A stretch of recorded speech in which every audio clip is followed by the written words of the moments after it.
और वृक्षों, नदियों और पर्वतों पर भी इसका प्रभाव पड़ता है।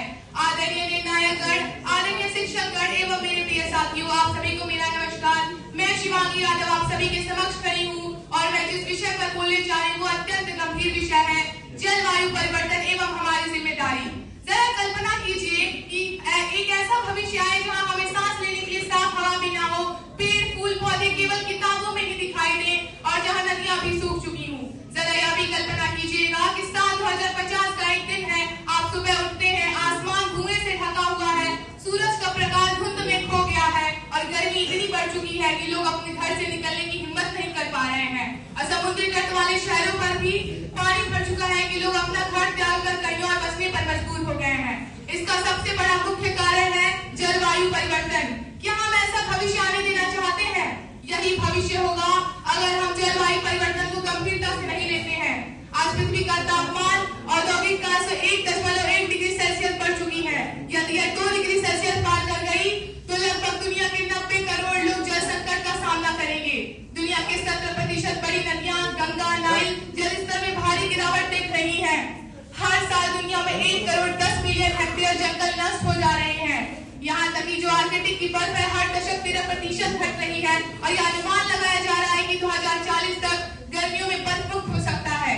असंख्य प्रकृति रीते जीवनम, प्रकृति के अभाव में जीवन नष्ट हो जाता है। प्रकृति के अभाव में जीवन कुछ नहीं है। क्या मुख्य कारण है जलवायु परिवर्तन के? पहला, मानवीय गतिविधियां जो दुनिया में 36 अरब टन CO2 जो है वातावरण में छोड़ती है, जिस कारण पशुपालन के द्वारा भी मीथेन जो गैस है वो CO2 से 28 गुना शक्तिशाली है। दूसरा कारण जो है वनों की कटाई। हर मिनट 140 हेक्टेयर जंगल नष्ट हो रहे हैं, गायब हो रहे हैं। वनों की कटाई से CO2 जो है वो अपना अवशोषण कम हो रहा है और जो प्रदूषण है वो वातावरण में अत्यधिक फैल रहा है। तीसरा जो कारण है वो है अंधाधुंध औद्योगिकरण। सीमेंट के उद्योग से लगभग दुनिया के कुल CO2 जो है वो 8% उत्सर्जित कर रही है और यहाँ तक कि फैक्ट्रियों से निकलने वाले जो रसायन है वो ओजोन परत को अत्यधिक कमजोर बना रही है। चौथा कारण शहरीकरण, ये ऊर्जा का उपयोग बढ़ा रही है और हरित क्षेत्र को भी अत्यधिक कम कर रही है और यहाँ तक कि जो शहरों में कंक्रीट, डामर और इमारतें हैं गर्मी को सोखकर तापमान बढ़ा रही है।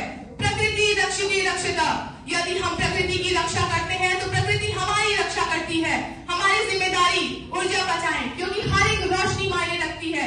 जैसा कि हम जानते हैं दुनिया में 36 अरब टन CO2 जो है उत्सर्जित होता है। अगर हम 1 घंटे भी बिजली बंद करें तो लगभग हम 1 किलो CO2 को बचा सकते हैं। दूसरी जिम्मेदारी, पेड़ लगाए प्रकृति सजाए। अगर जो एक पेड़ है लगभग हर साल 21 किलो CO2 को सोखता है। हर एक पेड़ एक छोटा हीरो के समान है। तीसरा, जल संरक्षण, पानी की हर एक बूंद कीमती है। हमारे पृथ्वी पर 2.5% जो पानी है ताजा है और इसका भी 70% बर्फ या ग्लेशियर में है। चौथी जिम्मेदारी है हमारी जागरूकता फैलाएं, हर एक व्यक्ति को शिक्षित बनाएं और हर एक व्यक्ति को सार्वजनिक तरीके से करें।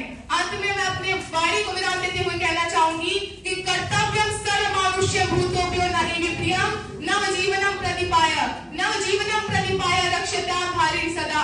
अर्थात सभी मनुष्य का कर्तव्य है कि न केवल अपने प्रियजनों और पूर्वजों की सेवा करें बल्कि जीवन के नए मूल्यों और नव जीवनों को अपनाएं और प्रकृति को सुरक्षित और रक्षक बनाएं। धन्यवाद। जय हिंद, जय भारत।